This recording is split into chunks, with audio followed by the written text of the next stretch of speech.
7 de agosto, revisando nuevamente nuestro devocional en pos de lo supremo. Hoy el título es La oración en la casa del Padre. Por favor, si me acompañan en oración. Padre amado, te damos gracias por este tiempo maravilloso que tú nos permites para revisar este material tan útil para aquellos que estamos deseosos de seguir creciendo en el conocimiento de tu Hijo Cristo Jesús, para que viviendo por Él y a través de tu Espíritu Santo podamos realmente ser luz y sal en esta tierra como tú mismo nos mandas a hacer. Ayúdanos con este propósito y este fin, te lo pedimos para la gloria de tu Hijo Cristo Jesús. Amén y amén. Bueno, hoy el título de nuestro devocional es La oración en la casa del Padre. Recordemos que ayer también estuvimos tratando acerca de la oración, pero fue la cruz en la oración. Y lo que vimos es cómo la cruz en realidad es donde nos encontramos con el Padre a través de la perfecta obra del Hijo. Por ende, la cruz no es un destino, sino la cruz es un estilo de vida para el creyente. Entonces, hoy si podemos leer en nuestras Biblias a Lucas capítulo 2 del versículo 46 y luego el 49 para poder revisar el contenido del devocional. Dice, y aconteció que 3 días después le hallaron en el templo, sentado en medio de los doctores de la ley, oyéndoles y preguntándoles. Obviamente estamos hablando de los padres de Jesús, quienes habían perdido de vista a Jesús y tuvieron que regresar a Jerusalén para encontrarlo en el templo, y es aquí donde vamos a recibir nuestra gran lección. Y si bajamos al versículo 49 de Lucas capítulo 2, encontramos lo siguiente. Dice, entonces él, Jesús, les dijo, ¿por qué me buscabais? ¿No sabíais que en los negocios de mi Padre me es necesario estar? Bueno, y es de aquí donde sacamos el devocional, la oración en casa del Padre. Empieza así. La infancia de nuestro Señor no fue una época de inmadurez esperando crecer hasta la edad adulta. Es decir, su infancia también tenía un gran propósito. No fue un tiempo inactivo simplemente para llegar a su ministerio físico cuando cumpliera los 30 años. Había mucho que aprender. Y hoy vamos a ver uno de los casos registrados en la Biblia para nosotros. Dice, su infancia es un hecho eterno, ¿verdad? ¿Soy yo un hijo santo e inocente de Dios como resultado de mi identificación con mi Señor y Salvador? O sea, somos nosotros, al igual que Jesús, aquellos hijos que no están inactivos, pero simplemente han aprendido cómo estar en los asuntos de su Padre en el momento en el cual vivimos, a través de cualquier tipo de circunstancia. Podemos nosotros también, confiadas en lo que Cristo hizo en la cruz, descansar simplemente en la voluntad de nuestro Padre y ser como Él, que en toda esta época, desde que nació hasta los 30 años, que vimos su ministerio terrenal físico, de todas maneras, él estaba mostrando una actitud de hijo obediente, y nosotros somos inocentes, como dice aquí, somos santos porque estamos encontrados en Jesucristo y nada más, no porque nuestro comportamiento nos lleve a ser declarados santos, sino que a raíz de que hemos sido declarados santos, por lo cual fue tan importante lo que vimos ayer, de vivir centrados en la cruz, y que nuestra oración esté centrada en esa obra expiatoria y satisfactoria de Jesucristo en la cruz. Entonces, vuelve a preguntar algo aquí el hermano. ¿Contemplo mi vida como estando en casa de mi Padre? O sea, reconozco que soy el templo de Dios por voluntad de Dios, que el Espíritu Santo vive en mí. Reconozco que cuando estoy en casa y esté donde esté y en la circunstancia que yo me encuentre, soy el templo de Dios por voluntad del Padre a través del Hijo. Esta está el Hijo de Dios viviendo en la casa de su Padre en mi interior. Bueno, esto es algo que nos lleva a meditar realmente. O sea, ¿puede Jesucristo encontrar en esta vida el propósito de su Padre para poder decir que está en casa, que está cómodo con el estilo de vida que nosotros llevamos, porque realmente los propósitos de su Padre son el centro de nuestra vida? Entonces, dice, la única realidad permanente es el mismo Dios. Y esta es la clave de hoy. ¿Dónde encontramos la permanencia? Realmente la única realidad permanente del Hijo de Dios, digamos, no en este caso Jesucristo, sino nosotros que somos hijos de Dios por herencia de lo que Jesús ha hecho por nosotros. Lo único que es permanente, la única realidad a la cual nosotros debemos atenernos es el hecho de que Dios es el mismo, Dios está presente y Él es el mismo, como dije ayer, hoy y para siempre. No se trata de sus mandatos, porque sus mandatos vienen y van y varían, ¿verdad?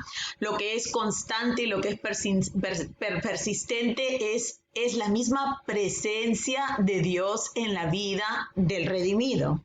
Dice, ¿estoy continuamente en contacto con la realidad de Dios o solamente oro cuando las cosas van mal y cuando hay alguna perturbancia en mi vida? Es decir, estamos completamente expuestos, nuestra mente como clara en el hecho de que estamos y vivimos constantemente en la presencia del Señor, o como dice aquí, solamente estamos acostumbradas de acudir al Señor como si Él fuera un estilo de Papá Noel o un terapista o alguien o un consejero a quien necesitas simplemente cuando te encuentras en algún problema, o eres más como Cristo que pudo decirle a sus papás terrenales, o sea, ¿por qué se preocupan por mí? ¿No saben ustedes que yo he venido para estar en los asuntos de mi Padre?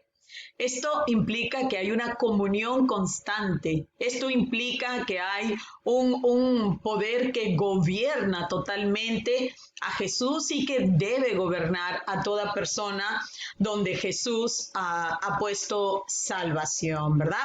Entonces dice, necesitamos aprender a identificarnos estrechamente con el Señor en los caminos de santa comunión y unidad, cosa que algunos de nosotros no hemos siquiera comenzado a aprender.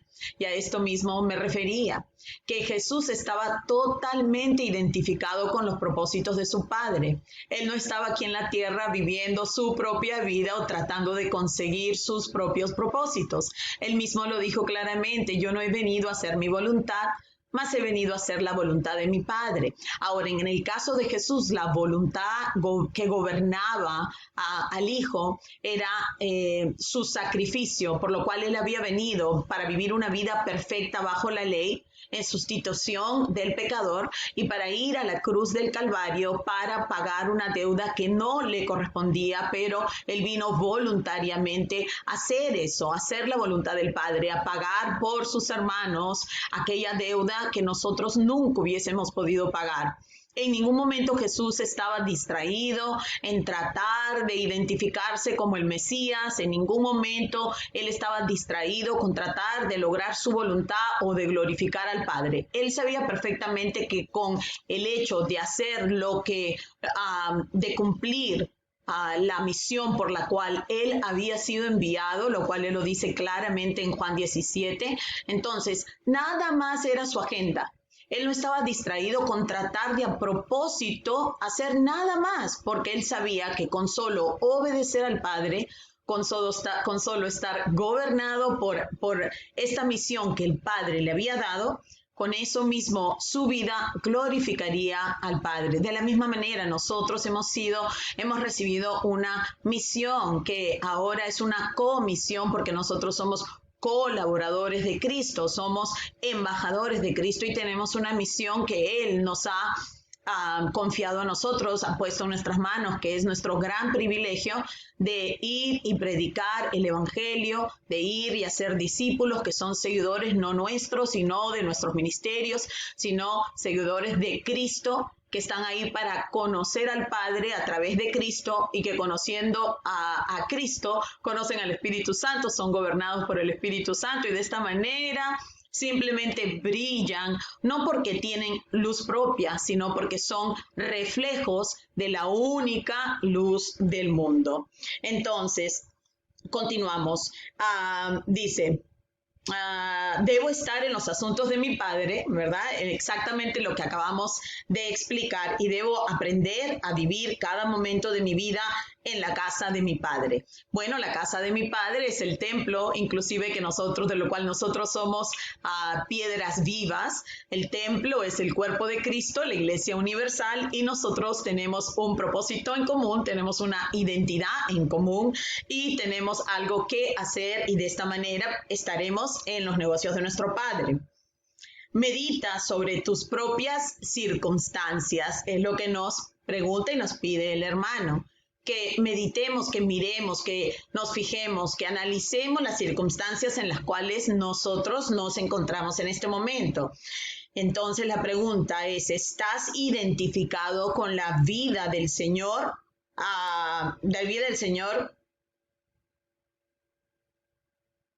perdón, estás tan identificado, de una palabra siempre tiene todo el propósito. Estás tan identificado con la vida del Señor que eres un verdadero hijo de Dios, hablando continuamente con Él y dándote cuenta de que todo proviene de sus manos. ¿Este es el estilo de vida que tú llevas? Si consideras tus circunstancias, esto es lo que realmente podrías tú decir. ¿Está el Hijo Eterno en ti viviendo en la casa de su Padre? O sea, ¿puede Cristo, ahora que se ha comprado tu vida al alto costo de su propia sangre, puede Él vivir su vida a través de ti, y no que nosotros pensemos que vamos a conseguir que Él nos ayude a vivir nuestra vida, que es completamente lo contrario? Dice, está operando la gracia de su vida de servicio por medio de ti, tanto en tu hogar como tu negocio, como tu círculo de amigos o círculo de influencia. El Señor debe tener todo acceso a todas las personas que nos rodean a través de nuestra propia vida, que debe deslumbrar el poder de su gracia y de su gloria simplemente por el hecho de una vida transformada y cambiada por medio de Él, ¿verdad? Dice, ¿te has estado preguntando por qué pasas por ciertas circunstancias? De hecho, aquí está la respuesta.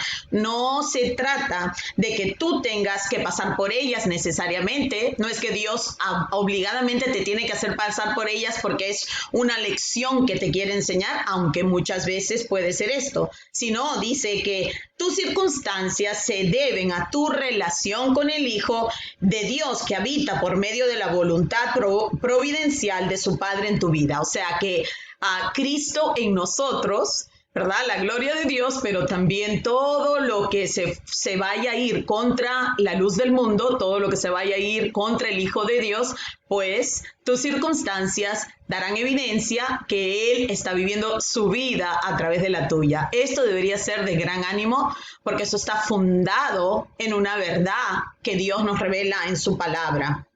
Entonces, dice, has de someterte a Él para que Él siga su camino contigo.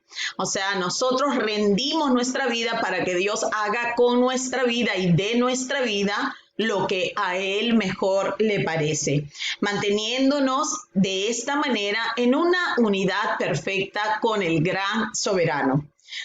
Da la vida de tu Señor.